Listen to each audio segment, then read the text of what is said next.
I need a I don't know. I almost feel like you should be starting this out, Zach. This is in it. We've started.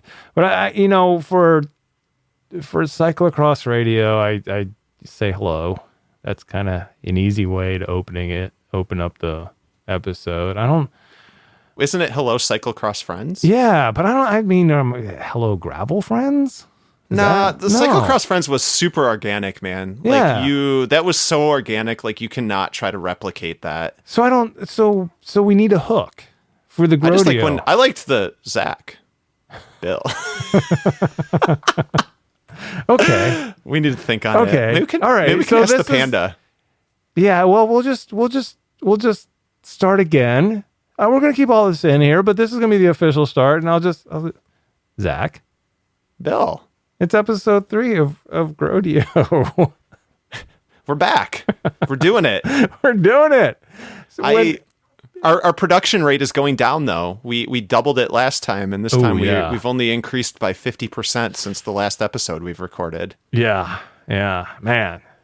I almost can't remember that last episode. It seems so long ago. Oh man, it only goes downhill from here. Yeah. Our productivity just decreases with each and every episode we record. When we last left the podcast, we had made the decision that, because we talked about, and I kind of knew it was going to happen, because it happens a lot. When I talked to Scott Diedenbach from Bike Shop CX, a lot of the time he frets about, I don't know if we have anything to talk about. Are we gonna be able to talk for an hour? Like, I'm not worried. We'll fill that time, and then we'll be left with more stuff to say after that. And in that same vein, we did our DK rundown, and I think that, and we got to the hour in no time flat, and could have kept going, and we didn't want to plop on another hour that episode. I think it's too early in our run to do the 2-hour episode. So we decided to come back and do our power rankings now. And Zach, you being the gravel expert, I'm putting that on you. Yep. Created now for a mountain bike. I have created, and I did not give you, I did not share my proprietary algorithm that I use for the MTB Heat Check power rankings, because I consider you a good friend, Zach, but I feel like that information in the wrong hands could be dangerous, and I don't want it to get out there. I mean, the calculations that go into that power ranking algorithm are, there are people at MIT who would just be scratching their head trying to figure out what's going on there. So you had to, from scratch, create your own algorithm. Can you give us a little background on what went into the GROADIO power rankings? Of course. I would like to first say that I actually don't want to know your algorithm. I enjoy the anticipation and trying to figure out what the heck is going on when you come up with those. So I don't think people really want to know. Okay, good. So I think first we alluded to this in the previous podcast that we recorded like several days ago, that we were going to talk about Belgian Waffle Ride. I think this is an important discussion before we get to the Yes. power rankings. Yes. So Belgian Waffle Ride is probably 30 miles dirt and off-road, 100 miles road. So it's more of a spring classic, although some of the dirt sections can get kind of gnarly. But, people race it on road bikes. And there was some discussion after Belgian Waffle. Some riders were calling it a gravel event, and other participants were saying, oh no, this is not a gravel event. So I think that's kind of it. Like the crux of the power rankings is what we define as our universe of races that qualify. You have thoughts? Yeah, no, I think you're absolutely right. And it's the kind of thing that I run into it with mountain biking as well, in that you have like these backcountry races, which are closer to marathons. And then you have these cross-country races, which are, much faster and shorter, where they're only like 90 minutes long. You have these fat tire crits. This weekend coming up in Missoula, there's a time trial and a cross country and a short track, and there's so much stuff that's sort of being jammed into this category. So, and just as an aside, where we'll be doing the cyclocross power rankings soon enough, that's the one discipline, unless you're doing like crits or something, but then people would want to throw in other types of road races. That's easy because it's cyclocross. You know what cyclocross is. At the pro level, the men are going to be racing 60 minutes, women are going to be racing 50 plus minutes. It's going to be different courses, but it's all going to be on this, 2.7 to 3.1 kilometer course. You know what it is, and you can throw all those races in there, and they're all the same. It's a more difficult equation on the gravel side, and maybe it's even why gravel, just gravel isn't the right way to put it. And here's where I'm going to bring it all home for you, Zach. Mm-hmm. This is the GROADIO show, correct? Yes. That is gravel. It is. Plus road. It is. Equals GROADIO. Dude, you just made my life a lot easier. There you go. So we can throw this in there. It's probably predominantly a road race, but it has some off-road in there as well. It fits into what we're doing on this show. Therefore, it is part of the power rankings. Yeah, and I think, EF, Education First, kind of defined their quote-unquote alternative calendar, and Peter Stetina included Belgian Waffle in his alternative calendar. So, I was thinking of it as like the alt racing approach or whatever that might be, but I like yours. It's literally in that awesome graphic you designed. Yeah. Gravel plus road. Yeah. Plus radio equals GROADIO. It's simple. It's simple. Exactly. So where does that put races like Trobro Leon? That's got to fit in here too, right? Oh, that's a good point. That didn't make the consideration. No, it shouldn't. I'm just saying moving. I'm trying to angle us into a spot where we all hang out with Ethan over in France. Oh, you are so smart. Yeah, and we get to follow that as a GROADIO race. That's fair. Yeah. Well, that becomes then does Strada Bianchi count? Like, there's a lot of questions to be answered still. Mm-hmm. But yeah, I think one thing that is cool about gravel is that the core of it is very American. Like, is an American style of racing that grew up here and it's proliferating here. So I think that's actually kind of cool. Yes. That we're not trying to copy, like, even though we'd love to name things Roubaix. Oh, do we love to name gravel races some play on Roubaix? Right. But generally speaking, it's a very American style of bike racing. We should yes, I agree. I would say references to Belgium in your cyclocross race or Roubaix in your cobbled gravel race. We should embrace our own thing and move on from those in the naming of things. Fair. That would definitely. We have a unique take on this racing, so should embrace it. Yeah. Well, all right. Well, I'm glad that we got that out of the way, so we can jump into the power rankings. Yeah. So as a former engineer and someone who spent way too long in school, I felt like I had to have some kind of maths to back this up.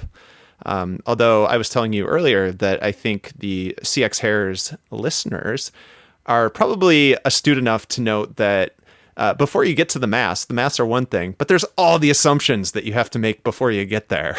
So it's an easy way to hide behind. But really what you're arguing is the assumptions that you make, right? Oh, for sure. Yeah. Yeah. So with the assumptions I made, there's been a number of events that we've covered this year. There's been some that are bigger. I think there is this growing subset of events that attract the quote unquote gravel crowd or gravel racers. And I look at events like Land Run, and I looked at Belgian Waffle this way, and definitely DK is like, you have men and women who are gravel racers, right? They go to these events, they get in their car, they get on the plane, they travel to them, right? And so, I think to me, those are kind of like the backbone of what you can look at. But then you have events all over the place. And one thing that's really awesome about especially regional events is that athletes from other disciplines might only do 1 or 2 races per year, but they'll have their favorites that they target. So, you might see different crowds. Like, for example, Katarina Nash won Lost and Found because it's like in her backyard. Right. Earlier this year, Magali Rochette did Rasputitsa in Vermont. Emma Swartz made the trip up to Barry-Roubaix in Hastings, Michigan. So you see, these athletes who, from our standpoint, we get to watch, and it's like, oh, let's see how they do in these other forums too. So that's kind of a cool aspect of gravel racing as well. So what I did, I selected a certain number of events, and I kind of weighted them differently. And I'm not going to lie, to me, Dirty Kanza, I think, has the toughest field and is the toughest race. And so it got the biggest weight. I think that's fair. That's all part of the algorithm. Yeah. The second tier of races included Belgian Waffle, Land Run, the Barry-Roubaix in Michigan, and let me pull up my spreadsheet. Let me try to think of what the other one was. Rasputita. That was another tier. I put that one. Okay. On Sorry. So, which, people can argue how I'm classifying these races, I guess. It's a hard word to say.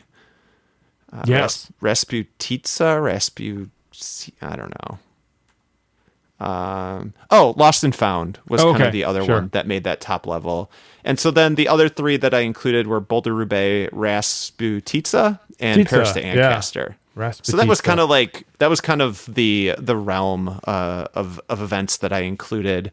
And I took riders' top 2. So your 2 best scores based on the undisclosed weighting system that I used. And then I added them up. That's kind of how I went. That seems very organized. Yeah, there's a spreadsheet. I'm looking at it. There's numbers. I mean, I can give you the numbers, but how we got there, there's a little bit of arm waving. I mean, you can argue, like you could make arguments that, maybe like a Paris to Ancaster or Rasputitsa should be on the same level as these other events. But, that's a decision I made. And so it goes. What was your decision to stop at 10 and not do 11? For the power rankings? I didn't want to copy you. Also, it was getting to there were some riders who had only done one gravel event who were kind of like starting to peak up, and I thought, to me, it's like it's awesome, but at the same time, I think there are racers like your Ted Kings, like Payson McIlvain, like Kai Takashita, like Amanda Nauman, Alison Tetrick, blah blah blah, who are legit gravel racers, right? And I think that the GROADIO power ranking should be tilted towards those riders who are doing more than just like one big event. Oh, for sure. In my opinion. Yeah. So, but 11's your thing. 11's your thing. No, I know. It can't be the same. So let me ask you this, because I know how many people who scored at least a point. What was your what was that final pool? Was it like 30 riders? Let's just say like on the women's side, 20. So I did top 20. So you got scored for being in the top 20. So you had a lot. Events. Yeah. So it ended up being a lot. Like 50 but or so riders. But to be up at the top of the power rankings, you had to do really well. Oh no, I know. But that's kind of the thing. I just say that because it's kind of the thing that sort of has made it fun for me in doing this, in that you start like looking down your list of the ones, they only, they got like 2 points here because they were in this one race here. And then all of a sudden they start showing up these other races, and they start like, over time, they just start accumulating more points. And then they're moving up to where they're on the cusp of actually getting into the power rank. So you'll see that this will start, you'll get these sort of these surprises in there who start showing up more, and then they kind of move up the standings. Yeah, so it ended up being, I think, it looks like about 130 women and 145 men total Whoa. using Yeah. those. Using those, so yeah. All right. So that's Well, what we did. Those were the yeah. assumptions. Should we jump into how it shook out? Let's do it. All right. So we'll start with the women. Yes. And so leading off, number 10 was Nina Loughlin, who was your Land Run 100 winner. So she got a ton of points for that. And then she has also done some local races near North Carolina. And so she also received points for that because she hasn't necessarily done more of the national level events, but she certainly crushed it at Land Run. And I know in speaking with her, she's kind of recovering from a long illness type thing. So I'm guessing we'll see her a lot more in the future. Cool. But all right. winning Land Run's impressive. Yeah. Yeah. Number 9, moving on up the list, is Lauren DeCrescenzo. She finished 5th at Land Run, 6th at Belgian Waffle. So 2 really solid results. And I guess she was actually telling me at Belgian Waffle, she thought the last climb was the end of the race. Oh, no. Although it wasn't. And so she kind of stopped and got past at the end of Belgian Waffle. And she probably would have finished a little bit higher. But she broke her collarbone at DK. She crashed in one of those gnarly sections of gravel, and someone went down in front of her, and she launched and broke her collarbone. So, sending a lot of love to her. She is the one who nearly had a fatal accident in 2016. Has kind of rebooted her cycling career as a gravel racer, and it's been doing great. But started as like legit pro roadie. Yes. Yeah. She was a pro, and she got in a on the world team in 2015. Just quickly looking here. Yeah.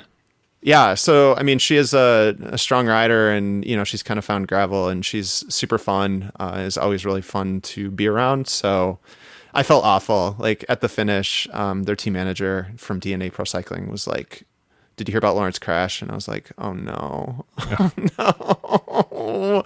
I know what she's been through. So, GROADIO would like to wish her a quick recovery. Yeah. Number 8 is a familiar name around these parts, Amanda Nauman. She finished 6th at Land Run and 6th at the Dirty Kansas 200. So some solid top 6 results from her, and she always does well at Dirty Kansas. I know this year Amanda she would have tied the record for all-time wins if she had picked up her 3rd. Both her and Ted King were kind of chasing history this year. So it'll be interesting to see what she does. I know she was saying she wanted to get number 3 so she could do the 350-mile DK XL. So we'll see. We'll see what the Panda does for DK next year. But I know that's really something that she's looking at. I guess we can talk to her next time. Doing. Ooh, that's a good plug. Yeah. Potentially episode 4 of GROADIO. Yeah. Amanda Nauman, we'll ask her about it. Wow. 200's crazy. I know, right? Number 7, Amy Charity. We talked about her. She had a really strong ride at DK until she got derailed by flats, but she finished 3rd at Land Run and 7th at the DK 200. So 2 solid results from her. And I believe she is one of the co-race directors of the Steamboat Gravel race that's coming up later this year that a large number of people are targeting, including, I believe, Cyclocross Radio favorite Sonny Gilbert. Well, all right. Is going to be targeting that one, because she lives in Boulder now. Oh, that's right. Yeah. So, it's not as far for her. So that's cool. Good results from Amy. Bummer about the flats. Number 6 is Allison Tetrick. She finished second. So she finished 2nd at DK and 3rd at Rasputica. And I'm not sure if she did some of the other races or where she placed at, say, your Land Runs and whatnot. I know she keeps busy, and she might be doing, like, say, Gravel Worlds later on this year. So if we do this again, I think Allison Tetrick could be a mover and shaker, depending on, the event she does. One to watch. Yeah, I think that would be my first surprise here, that Tetrick showing up in the 6 hole. Interesting. Very interesting.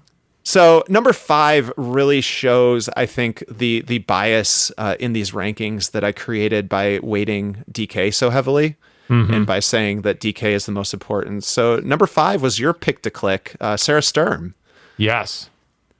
So she won Belgian Waffle, and she finished second at Lost and Found. So 2 really good results, and I think that Belgian Waffle finish really pushed her up there. But, the top 4 riders on this list all finished looks like in the top 5 at DK. So I think with the algorithm, I think that's where you're seeing that bias. Right. So once again, the West Coast, just losing out. It's much like cyclocross in that instance. Yeah. Well, speaking of West Coast, so last year's Lost and Found winner comes in at number 4, Olivia Dillon. Although, Belgian Waffle Race, the now Gravel Classic, I guess that's West Coast too. So I don't know what I'm talking about. Well, so Olivia Dillon opted to get in the old car or fly out to the Great Plains, and she made the trip. She finished 5th at DK. Honestly, probably, in my opinion, I mean, we don't know what's going to happen cramp wise, but like she was pretty in charge of that race till the flats, the cans of gods, as I like to call them, smited her. So 5th at DK. She had a great ride at Belgian Waffle. She finished 3rd. So that puts her up in the 4th position. I'm guessing I wouldn't be surprised to see her at, like, say, Steamboat Gravel later on this year. So another one. Do you know, is that a climby gravel race? I haven't looked at the course. I know it's at elevation though. Yeah. Which is a huge, like, what's the word I'm looking for?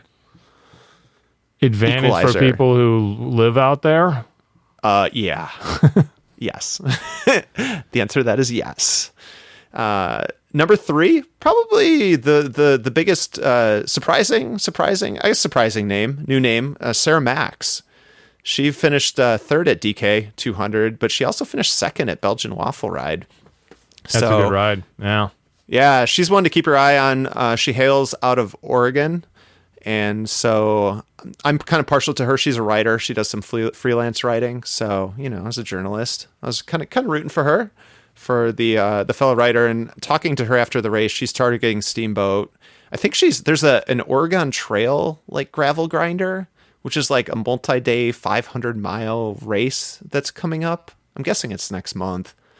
That sounds insane. Yeah. Is there like do you have to avoid like getting dysentery and all that? Exactly. Yeah. Cock the wagon. I mean, there better be some wagon cocking. But yeah, so that would be, that's another different kind of event that we haven't necessarily, we can talk about multi-day events. Right. And then we might have to talk about how bike packing fits into the GROADIO. Ooh. I mean, there's a lot of stuff. It's like a GROADIO stage race. Yeah. It is. Or a stage coach race. Something. Number 2, the most well-traveled gravel racer in the country, Kai Takashita. She just has an endless number of results. She finished 4th at DK. She finished 2nd at Land Run, and she won Barry-Roubaix in Michigan, which comes with a nice payday. But man, she's raced in Texas, she's raced in Southern Illinois, she's raced in Missouri, she's raced in California. She gets around, which is fun. She travels with her husband Dan, who helps her out with like checkpoints and stuff. And I was like, oh, you guys must really like each other. I was like, yeah, you could say that. Here's that remind we're talking about Barry-Roubaix and a nice payday. This is something I forgot to ask you in our last episode about DK, where I guess historically no payout. Did that change this year? I don't think so. Okay. Were there checks given out? I don't know. I just thought I heard some talk about there being prize money, but then again, I get all my information from Twitter, which is 100% reliable. Yep. So that may not have been the case. Okay. Anyway, I would be I'd be surprised if DK ever gave payouts. Okay, but we'll see. So the number 1, is our newest Queen of Kansas, Amity Rockwell. She won DK, and it was close, but she finished 4th at Land Run. So she showed that out on the Great Plains, that even though she's a California girl who likes descending and climbing, that she can pedal hard for long periods of time, and she did it both Land Run and DK.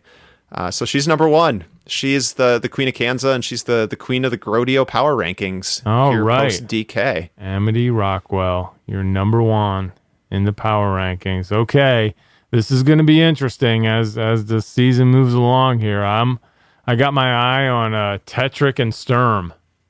We're moving up.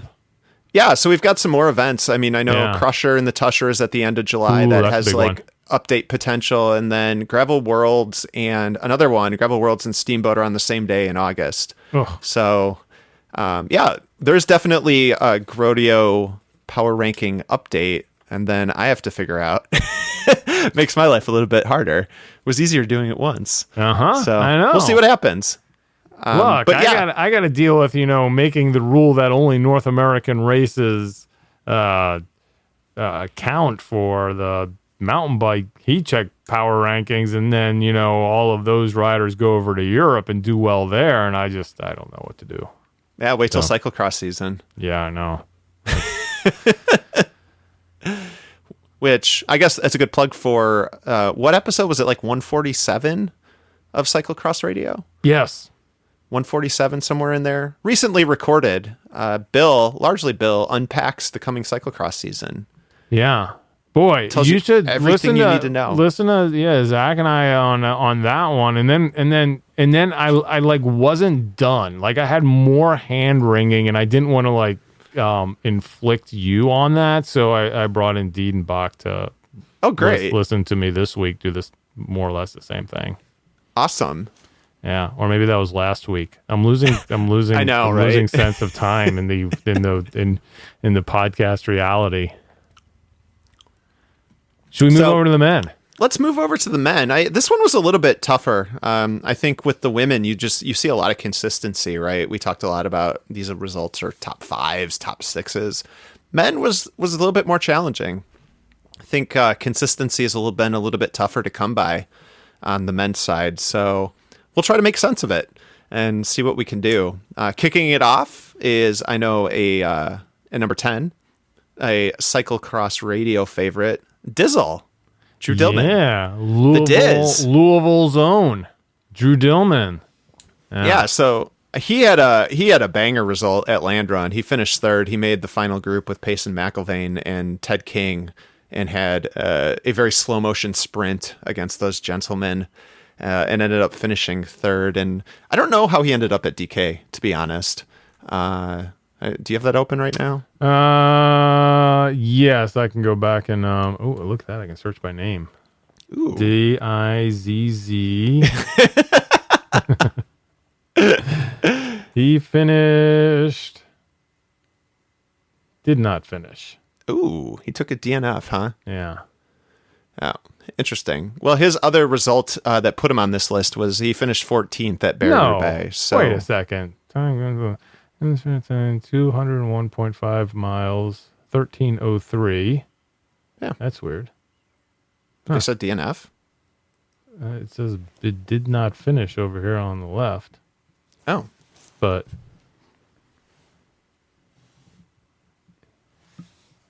that's interesting. Well, I don't think he did, because he made it to Council Grove in 9 hours, and then no check-in at America's, and then a check-in at Full Course, which meant either he missed a check-in, or maybe it was just him rolling at the finish that somehow his chip got red. Huh, interesting. That would be I know nothing about this. That's my guess. No, and it's very easy to make wrong turns. I mean, he may have missed the turn to the Americas check-in. Okay, so we don't know.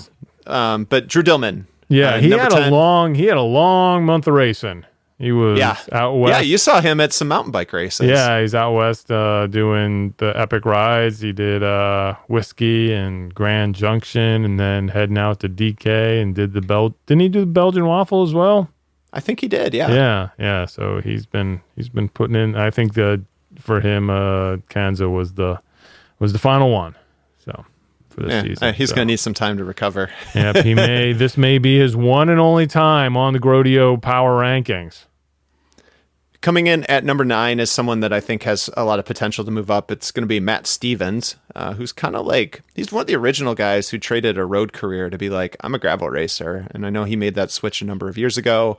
He won the 2017 Dirty Kanza 200. His big result was winning Barry-Roubaix. So that one put him on the top. He does a lot of traveling too. He gets around to do a lot of races, and he finished 16th on Saturday at DK. And we all know him, of course, because he had the Aero Bar standoff with Jeff Kabush last year on the Salsa Chase the Chase Lounge. That's right. That's right. And the controversy that never stops giving. Funny story. This year, I was talking to him after the race, and he's like, dude, we're coming up on the lounge. Kabush could see me. I could see he was like charging his ass off.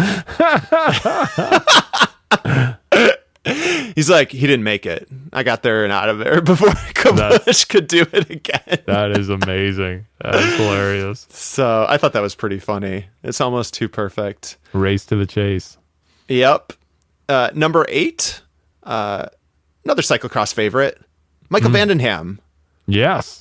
Yes. Yeah, our second most favorite Canadian cyclocross racer. Wait, who's the favorite? Tyler Cloutier. Yes. Okay. Yeah. Yeah. So Canada via Texas. Gotcha. He finished 4th at Lost and Found. Apparently he was in the lead group. It was a lead group of 4. And then his Di2 went out. Oh. And he doesn't really know why. The battery wasn't dead, apparently. But he got stuck in, it was the 15 in the back. And so the other guys were like, oh, let's attack on this downhill. Isn't that's kind of a cyclocross move, getting Di2'd. Yeah, I know, right? Yeah. So tough break for him, but it still was enough to sneak him onto the power rankings at number 8. Number 7, John Borselman. He's one of the Panaracer Factor riders, which is the kind of big gravel teammate of Matt Stevens. He finished 12th at DK, and he finished 5th at Barry-Roubaix. So he's super new. He's a roadie, but he's kind of turning his attention towards gravel, and he's been picking up some nice results. He finished 4th at Gravel Worlds last year in his hometown of Lincoln. So John Borselman is definitely a name to keep your eye on, and we might have a little bit of a story coming out about him. Don't know if he'll beat the pod or not. It's TBD. Yeah. So how many, you said he was on one of the bigger gravel teams out there. How many like big gravel specific teams are there? Of big teams, there's really only one right now, which is the Panaracer Factor PB Bicycle Exchange. And that's run by Bob Cummings, and he's just a longtime gravel rider, and he's like, I want to do a gravel team. And it's an impressive outfit. Yeah, I kind of peeked in at them doing the first checkpoint, and I'm hoping to do a story about that. But they have like 9 riders, and so like each person gets an attendant. They had signs, they had bins, they had gear. It was quite the production. Wow. All right. Which was interesting to see. For sure. So yeah, John was a rider that they told me to keep my eye on, and I did. And he finished 12th, which is not bad in that field.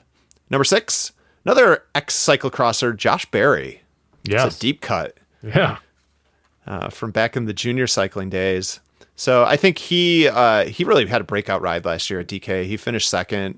He was with Ted King off the front before Ted kind of got away from him. He finished 7th in the little troika of Kiel Reinen, Josh Berry, Ted King. So he was the middleman in that group of 3 that finished. He also finished 9th at Belgian Waffle. So Josh, I think gravel suits him well. I was rolling through Emporia on my way out of town, and Josh had gone to the podium presentation. It was 9:05 a.m. and he was hitting the bar. Yeah, he was just hitting the bar on the morning after Dirty Kanza. So I think gravel suits Josh Berry well. And you've seen him. He's doing some of the epic rides he's too. on the Giant Pro team. So I saw him. Well, I mean, apropos of that, I saw him out at Whiskey. Yep. So he's always fun. I like Josh. He's a good personality, fun dude. Really fits gravel well. Coming in at number 5 is Thomas Humphreys, who I believe would be one of the younger, if not the youngest riders on this list. He's a rider with the CCB Foundation. Okay. Yeah. Which is the program that I believe, looking at this list, Spencer Petrov, Lane Maher, Yep. Cooper Wilsey. So he's been doing a good amount of gravel racing and doing quite well at it. I think some of those guys were out at Paris Ancaster too, but he finished second at Barry-Roubaix, right behind Matt Stevens, and fifth at Land Run. So those are two really, really good results for him.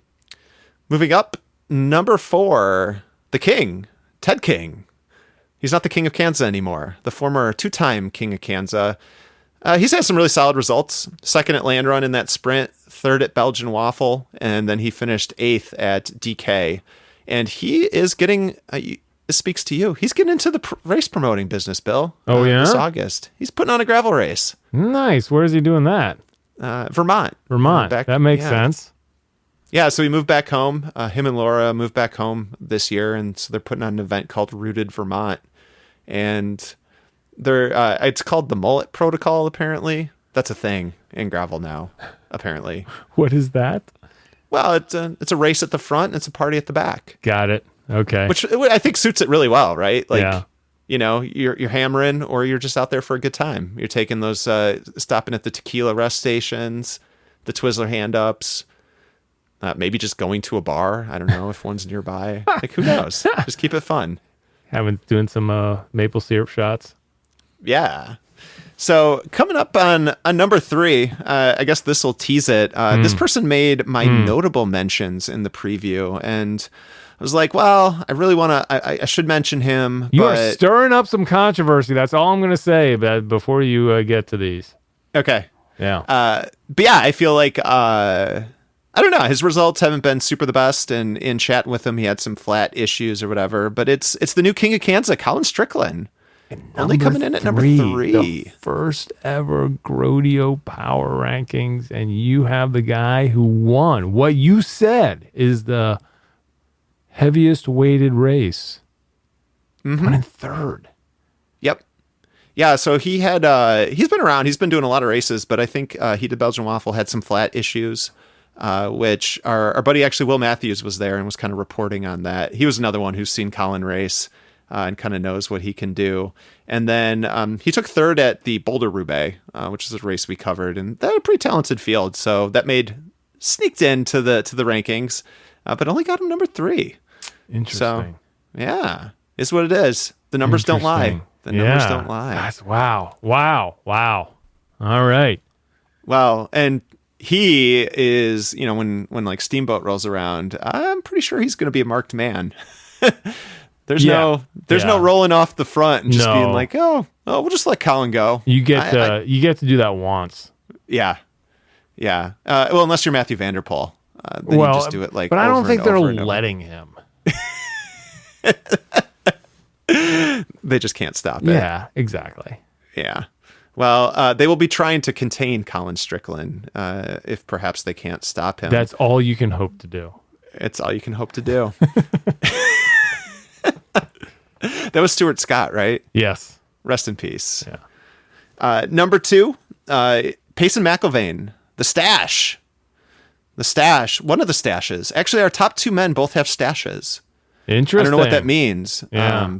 But yeah, Payson McIlvaine, he was your Land Run winner. He finished 5th at DK, professional mountain biker. He set the fastest known time on the White Rim Trail at Moab earlier this year. So he is one fast dude, and it seems like gravel is suiting him really well. I don't know. He had one of those. Checking Instagram, I feel like there's that kid Quinn who beat him. Where? For. I'll send you links. There is a white rim controversy out there, Zach. What? Are you serious? Oh man, I didn't know this. Yeah. Okay. Well, he held the record for a period of time then. Yeah. So he had a tough DK last year. He was one of those people who flatted, and I think he pulled the plug at mile 100. And so it's funny how doing bad at DK, no matter how bad it is, really motivates people. So that's really cool to see that people that want it badly enough that like, oh, I had a bad year, I'm going to come back and do really well at this race this year, or, you know, try to see what I can do. So that's cool. He got redemption. He finished 5th. His stash had a great ride. That's all that matters. Yeah. So then the top man, thanks to how we define GROAD, is Peter Stetina. Wow. From Trek Segafredo. He's coming in at number 1. Just coming in there and stealing it away. He is. He won These Belgian pro Waffle. riders ruining the power rankings. Well, but I don't know. He's done 2 events. Like, you know, the Howes and Lachlan Morton and Kiel Reinen, like they only did 1 event. They didn't make the cut. Stetina did Belgian Waffle and he won, and he finished 2nd at DK. I mean, those are 2 pretty good results. I can't argue. Well, you could argue against it, but I like it. It's taking a stand. Peter Stetina, number 1 in the power rankings. I am shocked. I'm shocked by this top 3. Really? Do tell. I don't know. I just felt like Colin would be higher. He won DK, but you know, that's not how the numbers played out. Well, and that's why we did the maths. Because I originally was like, before I came up with this a couple days ago, I'm like, thinking, like, what do we do with Colin? He won DK. Peter Stetina, like, those are good results. What do we do? But now we have the math. It's the math. And I'm like, you can't argue with it. I'm assuming Kabush's strong Twitter game just didn't play into the algorithm. No, I mean, we might have to account for that. I don't know. You know, I could see Kabush like winning Lost and Found. Like, would be another reason to not have it on the same day. Yeah. Like that there was this creek crossing, right? So it's like coming down a descent, and it was like called Little Ford. It was a Little Ford. Speaking of the Oregon Trail, which we talked about a little bit ago, deep cut. It was like a slight descent, maybe 3 or 4%. Then it dips down into like, you know, these 2 ruts where all the tire tracks are, and a lot of people ahead of him were like dismounting or kind of hesitating. Kabush is just like, nah, I'm gonna rip it, and he just goes like plowing through it, and I was like, you the man, Jeff Kabush. Amazing. So it was a total Kabush moment. You know, I was the only one there, but he was still just like, you know what, I'm gonna rip this thing, and let the chips fall where they may. So yeah, the aero bar controversy. I don't know how that plays into the power rankings though. Yeah, I don't know either. It's I don't know. I mean, but then it's also, you know, like Colin also. So who knows? Yeah, nice work. I like thank it. You. That is definitely a good. We are out of the block strong here in the GROADIO power rankings. Yeah, it'll be interesting to see how things change. What more events come up? You know, like, does Land Run count as much because it was back in March? I don't know. I mean, these are, I'm assuming, are the kind of things that you have to deal with. No. Yeah, but it'll be fun when we get to move forward and get some more events on there. We can update these and see who's going to end up at the end of the year at topping the GROADIO power ranking. So it's definitely something exciting to look forward to. And you know, you can, I guess the easiest way, if you want to just complain about this and tell Zach where he's wrong, I'm just wiping my hands of this. Send me an email and I'll get it to him. feedback@cxairs.com, or you can just hit him up on Twitter at the Schuster. That's a good thing. So Zach, Quinn Simmons on Instagram back in. I don't even know what day it is. Let's see. But anyway, Quinn Simmons, just a kid from the mountains in the desert out riding a borrowed bike, new white rim FKT, 5 hours, 41 minutes. And then here was the fun part that started a little back and forth. At Payson McIlvain, do I get a shout out in the documentary? So was there a response? There was in a win by Russell Finsterwald at I believe this was Grand Junction. And the only reason I know is because he used a photo of mine, so I was tagged in it. He's Finsty is the marathon national champion, so it was like first race in the Stars and Stripes kit, and ended up winning the race, which was pretty awesome. And he also got a, I guess they're FKTs in on Strava or for this or the I don't know what system they're using, but that's those basically same thing, K-ohms.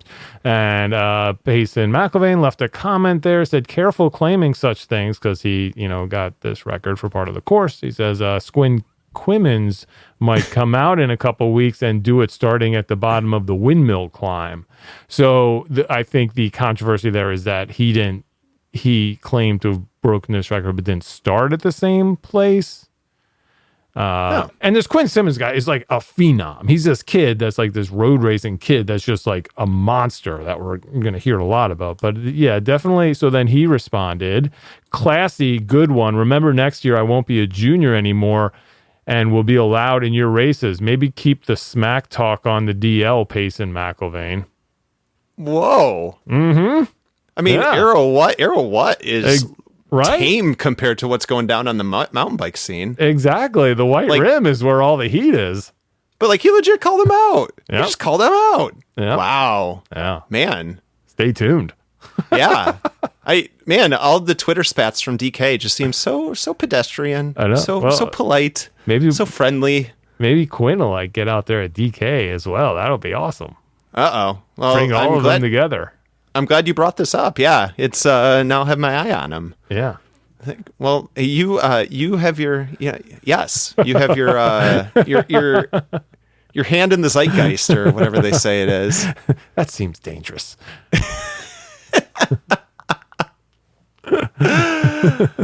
Oh man, well, this was fun. This was good. Fun. This was I'm glad we're doing this. This is a whole nother angle for GROADIO, and thank you all for sticking with the show. Please, a couple things you can do. You can go to the Part Spin feed on, what's it even called now? Apple Podcasts, and rate the show, leave a review, let us know how we're doing. You can get in touch with Zach at the Schuster. He's also, at Cyclocross, if you got some cyclocross questions. And I'm at CX Hairs, and there was something else that we were going to do again. Oh, Zach. Bill. Despite my bad cold read last time we recorded, still sponsored by Whoop this week. They didn't pull our sponsorship after my crappy read. We're still here. That's awesome. Several days later. I mean, it's been several days. They've had several days to pull the sponsorship. That's right. But they haven't. I think it's more on the strength of the other wide angle podium hosts that probably did a better job. But here's the thing. Even though that wasn't a good job, what Whoop can do for you is good. It's a performance tool. What you get here is you get the Whoop strap, which is a heart rate monitor that measures your heart rate 100 times per second, Zach. And you know at how long it does that? 24/7. Wow. Yeah. Here's the amazing thing too. Here's where I'm thinking. I'm thinking like, well, I have this thing. It's this strap, this heart rate strap on my wrist, which is first of all awesome that you don't need a chest strap because those things are a pain in the neck, and then you have to end up licking them and doing all that kind of weird stuff. You don't have to deal with that, but you're like, okay, Bill, you just told me this thing it's recording my heart rate 100 times per second. It's doing 24/7. When am I supposed to charge it? Good question, Zach. That was my question. It charges while you wear it. Whoa. Yeah. That's pretty Isn't that crazy? And it's recording your recovery. Looks at your heart rate variability, resting heart rate, sleep quality. You get a recovery score. I mean, I don't know if you follow Jeremy Powers. Have you heard of him? No, because he retired. We're done. He doesn't do it. He's done. He's retired. Who's that? He's a Whoop athlete. So sometimes on Instagram, you'll see, he'll show you his recovery score. Another one, Kate Courtney. Have you heard of her? I might have heard that name, once or twice. Also, one of their pretty good at bike racing. She's pretty good. Yeah, she'll give you updates on how her recovery's going per her Whoop band. It records your strain, full day heart rate monitoring with insights into heart rate, average heart rate, resting heart rate, max heart rate, calories burned, amount of exertion you do throughout your day. And then also on the other end of that, monitors heart rate throughout your sleep to look at sleep quality, sleep cycles, times within each stage of sleep. So it's really taking what you may do with your heart rate monitor that you already have, what you may do with your fitness tracker, and really just kind of turbo boosting all of that stuff, bringing it all up, bringing it to a different level. We've learned about throughout the years about training and how to track our training. Well, a lot of times what we forget about is tracking our recovery and our sleep and those kinds of things. This is taking that very important part of that equation and working it in.